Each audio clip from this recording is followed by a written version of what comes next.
நாள் ஆகஸ்ட் 17, 2026. இன்றைக்கான தலைப்பு ஒன்றாய் தரித்திடுங்கள். சமாதான கட்டினால் ஆவியின் ஒருமையை காத்து கொள்வதற்கு ஜாக்கிரதாயிருங்கள். எபேசியர் 4:3 இவ்விதமாய் சொல்கிறது. ஒரு கோழி தொடையினால் டெவ்பெர்ரி பாப்திஸ்து திருச்சபை 1800 2ஆய் பிளவுபட்டது. அதை குறித்து பல கதைகள் நிலவுகிறது. ஆனால் அத்திருச்சபையின் தற்போதைய அங்கத்தினர் ஒருவர் சொல்லும்போது அத்திருச்சபையின் விருந்தின் போது ஒரு கடைசி கோழி தொடைக்கறிக்காய் இருவர் சண்டையிட்டு கொண்டனர். அதில் ஒருவர் அந்த கோழி தொடை தேவனுக்குரியது என்றார். மற்றவர் தேவன் அதை கேட்க மாட்டார், எனக்கு அது தேவை என்றார். அந்த மனிதன் மிகுந்த கோபப்பட்டு 2 கிலோமீட்டர் தள்ளி 2வது டெவ்பெர்ரி பாப்திஸ்து திருச்சபையை ஸ்தாபித்தார்.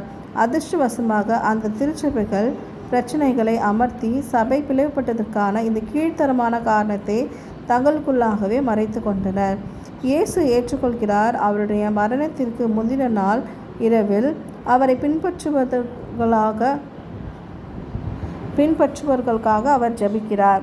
அவர்கள் எல்லாரும் ஒன்றாயிருக்கவும், பிதாவே, நீர் என்னை அனுப்பினதை உலகம் விசுவாசிக்கிறதற்காக நீர் என்னிலேயும் நான் உம்மிலேயும் இருக்கிறது போல அவர்கள் எல்லாரும் நம்மில் ஒன்றாயிருக்கவும் வேண்டிக் கொள்கிறேன்.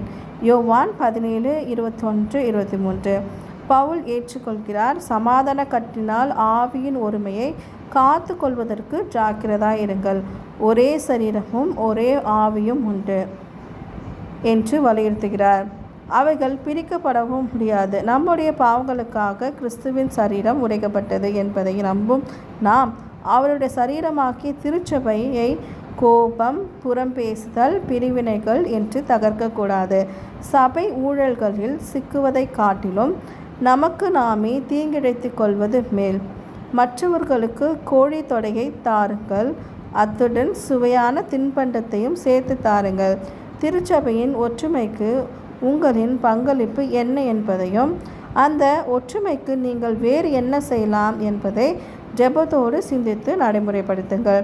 நீங்கள் எல்லாரும் கிறிஸ்து இயேசுவை பற்றும் விசுவாசத்தினால் தேவனுடைய புத்திரராய் இருக்கிறீர்களே. ஏனெனில் உங்களில் கிறிஸ்துவுக்குள்ளாக ஞானஸ்தானம் பெற்றவர்கள் எத்தனை பேரோ அத்தனை பேரும் கிறிஸ்துவை தரித்து கொண்டீர்களே.